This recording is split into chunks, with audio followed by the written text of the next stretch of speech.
ভক্তির কথা গীতার মাঝে রয়েছে, তাই না?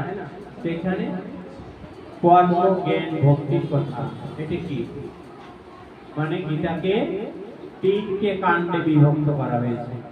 কয়টা কাণ্ডে? তিনটে। কি কি কাণ্ড? কর্মকাণ্ড, জ্ঞান কাণ্ড আর ভক্তি কাণ্ড। মানে এই কথাটা আগে ছিল না। আগে যে গানটা আমরা গেয়ে দিছি, আমাদের লেখক মহাশয় সেই গানটা পেয়ে এই গানটা পড়ে দিয়েছে, তো ওইটাই কিন্তু এই কর্ম জ্ঞান ভক্তির কথা, এই কথা ছিল না। এই জায়গাটা আলাদা করছে, তো সেই জায়গাটা পরিষ্কার করে দিয়েছে।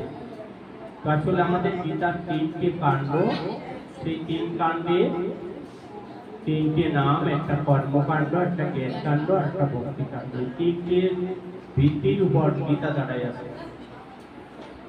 তাহলে আমাদের প্রথম কাজ হলো কি? কর্ম করতে হবে। আমরা এই যে পড়তে আসলাম না, এই পড়িছি বিধায় আজকে কিন্তু কয়টা শ্লোক শিখে গেলাম? 22।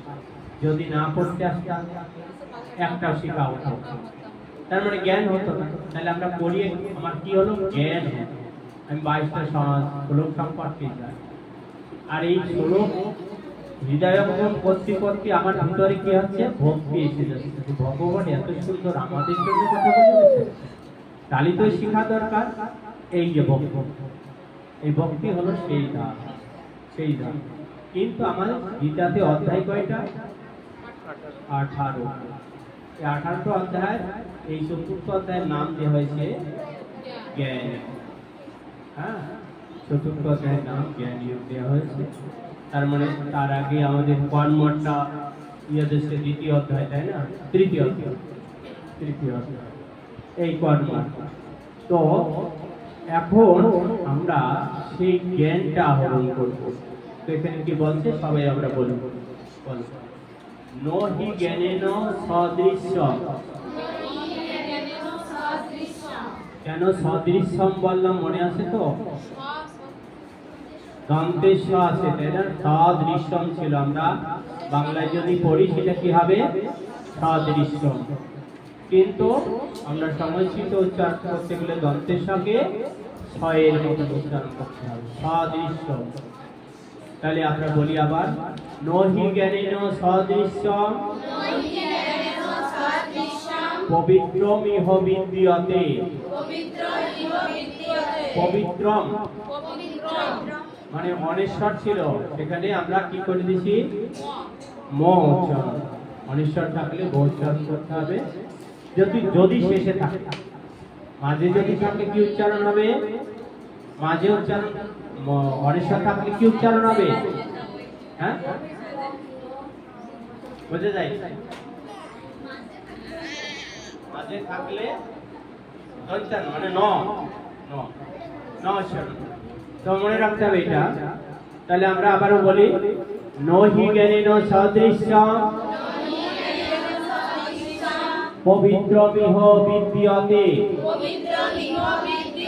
আমরা যদি বিদ্যতে বলি তাও ভুল হয় না, একটু বাংলা কথা হয়ে যায়। আর বিদ্যতে মানে কি? সংস্কৃত হয়ে গেল, অর্থাৎ জপলাকে ইয় উচ্চারণ করে দিলাম, বিদ্যতে। ঠিক আছে? তাই একসঙ্গে বলাতে মনে হচ্ছে যে বিদ্যতে মানে বিদ্যতে, এরকম উচ্চারণ হয়। বিদ্যতে, বিদ্যতে, হ্যাঁ বিদ্যতে। তৎস্বাম ইয়োগ সংসিদ্ধ। ওই যে দন্তের সাথে সংটা হলো, এই যে সংসিদ্ধ, সংসিদ্ধ, সংসিদ্ধ হয়। কালীন আত্মনি বিদ্যতে। নহি জ্ঞানেন সদৃশ্যম পবিত্রমিহ বিদ্যতে তৎস্বাম যোগ সংসিদ্ধ কালীনাথমণি বিদ্যতে। পাঠ কাটি গালে গেলে বলবি কি করে? আর পাঠি জ্ঞানেন সদৃশ্যম পবিত্রমিহ বিদ্যতে তৎস্বাম যোগ সংসিদ্ধ কালীনাথমণি বিদ্যতে। আমরা যদি অনুষ্ঠব ছন্দে পাঠ করি কি হবে? নহি জ্ঞানেন সদৃশ্যম पवित्रमिह विद्यते तत्स्वाम्यग संसिद्धो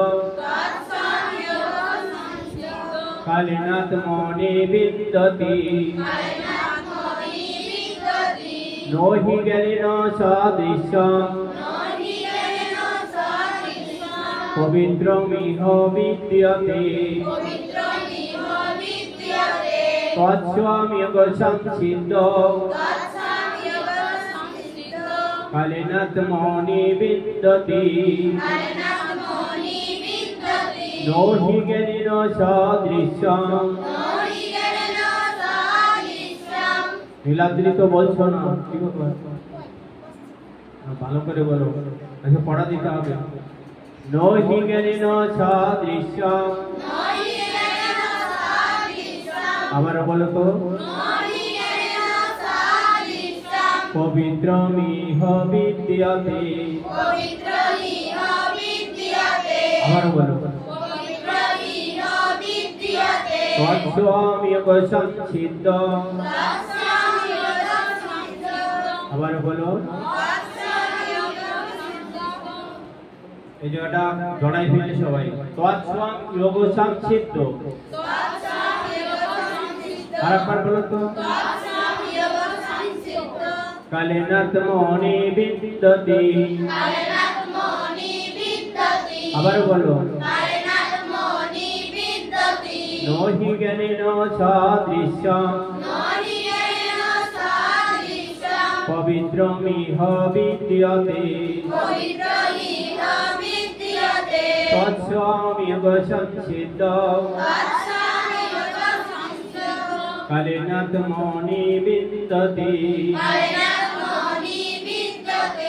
নো হি জ্ঞানেন সদৃশম পবিত্রমিহ বিদ্যতে তৎস্বাম্যগ সংসিদ্ধো কালেনাত্মনি বিন্দতি আমরা অর্থটা একটু দেখি শ্রী ভগবান বললেন ইহলোকে জ্ঞানের মতন পবিত্র অন্য কিছু নেই এই জন্য জ্ঞানযুক্ত যোগী যথাকালে পরমাত্মায় লয় প্রাপ্ত হয় তাহলে আমাদের দেহে কে কে অবস্থান করছেন জীবাত্মা আর পরমাত্মা দুইজন দুই ডালে বসে গেছে কয় ডালে বসে আছে দুই ডালে তো এই দুই ডালে এক জায়গায় হতে পারছে না কখন এক সময় এক জায়গায় হবে এই দুইজন যখন এক মতে পৌঁছাবে অর্থাৎ পরমাত্মার দিকে যখন জীবাত্মা ধাবিত হবে তখন যতক্ষণ পরমাত্মার দিকে জীবাত্মা যাবে না ততক্ষণ এক হতে পারবে না তাহলে জীবাত্মা এই পরমাত্মার দিকে কিভাবে যেতে পারবে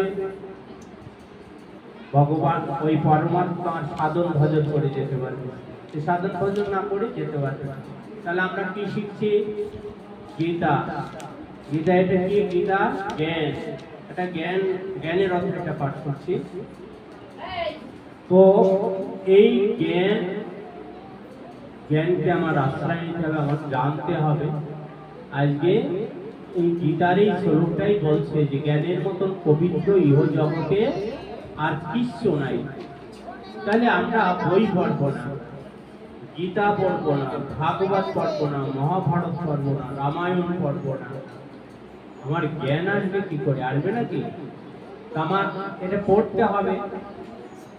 পড়তে হবে পড়লে কি হবে আমার জ্ঞান আসবে আর সেই জ্ঞানের বুনিয়াদে আমি জগৎ আলোকিত করতে পারবো কিন্তু আমার ভিতরে যদি জ্ঞান না থাকে তাহলে জ্ঞানের আলো আমি জানবো কি করে আজকে যে জায়গাতে আমরা বেরোয় আসলাম শিক্ষকরা আমাদের জ্ঞানের চাবিকাঠি আমাদের জ্ঞানটাকে উন্মোচন করে দিচ্ছেন শিক্ষকরা তাই না তাহলে আমাদের সেই জ্ঞানটা অর্জন করতে হবে আজকে আমরা গীতায় যত শ্লোক আমরা জানবো সব শ্লোক আবার কোনো না কোনো কাজে ভালোর দিকে নিয়ে যাবে তাহলে এইভাবে যদি আমরা গীতার চর্চাটা করি এই গীতার মাধ্যমে আমি কিন্তু আত্মা পরমাত্মার মিলন ঘটানো যেতে পারে। যে কথা বলছে যে জ্ঞান যোগে এই জ্ঞানের মধ্যে পরমাত্মায় লয় প্রাপ্ত হয়। তার মানে কি? এই জ্ঞানের মাধ্যমে ভগবানের অস্তিত্ব সম্পর্কে জানে, সেই অস্তিত্ব ধরে ভগবানের দিকে ধাবিত হয়, তখন এই দুই পাখি এক হয়ে যায়। বুঝতে পেরেছ? একটা ঝলক আছে, আমরা এখনো যাইনি, যাবো, তবু আগাম একটা ধারণা দিই। ভগবান বলছেন জীবাত্মাটা আমারই অংশ। বুঝি আমরা কথাটা? ভগবান বলছেন জীব যে আত্মাটা সেটা আমারই অংশ। এই জীবাত্মা যতক্ষণ না আমাতে ফিরে আসবে ততক্ষণ তার জন্ম মৃত্যু হতে থাকবে। তাহলে আমি যে আসছি আর যাচ্ছি, কারণটা কি? কারণ আমি ভগবানের কাছে যা মতন হয়নি, তাই আমার জন্ম হচ্ছে একবার, মৃত্যু হচ্ছে একবার। কিন্তু ভগবান বলছে ওই জীবাত্মাটা যখনই আমাদের এসে পৌঁছে যাবে তখন আর তার জন্ম মৃত্যু হবে না। আমরা বাড়ি যদি বসে থাকতাম এর সন্ধান পেতাম না, এ সম্পর্কে কোনো জ্ঞানই হতো না, তাই না? তাহলে আমাদের একটা ধারণা কিন্তু আমাদের ভিতরে এসে গেল যে না না, এই জ্ঞানটা আমাদের অর্জন করতে হবে জীবনের শেষ দিন পর্যন্ত। কারণ এখানে শুধু ছাত্ররা আসেনি, মারাও আসছে, মারাও আসছে ছাত্রী, তাই না? ছাত্রী হয়ে চলে আসছে। যদি কোনো বাবা আসে সে ছাত্র হয়ে আসবে নাকি? আমরা লিঙ্গান্তর করি এইভাবেই তো, মা বাবা ছাত্র ছাত্রী এইভাবেই তো। তো আসলে এখানে আমরা বাবার দেখা পাইনি। আমার স্কুলে আসে একজন, তো মা মেয়ে বাবা দুইজনে একসঙ্গে পড়তো। তো পড়াটা ধরতাম একটু মজা করে, বাবার কাছে ধরলাম, মেয়ের কাছে ধরতাম, আর কারোর আগে ধরতাম না। হয়তো মেয়ে ধরলাম, বাবার ধরলাম, তারপর হ্যাঁ সকল তো ও মেয়ে নিয়ে পড়তো। তো সে মেয়েটার অবশ্য বিয়ে এসেছে উত্তর পড়ায়। তুমি কি করে জানলে যে আমি এখানে আসবো? অর্জুনের কৃষ্ণ পাঠায় আছে, গল্পটা বলে নেবে। মানে যুদ্ধ শেষ, কুরুক্ষেত্রের যুদ্ধ শেষ হয়ে গেছে, তো মানুষ মারা হয়েছে। যুধিষ্ঠির ধর্মরাজ হলেও ধনুর্বাণ নিয়ে যুদ্ধ করেছে না, তো মরিনি, মানুষ মরিনি, যুধিষ্ঠির আতঙ্ক হয়েছে। তাহলে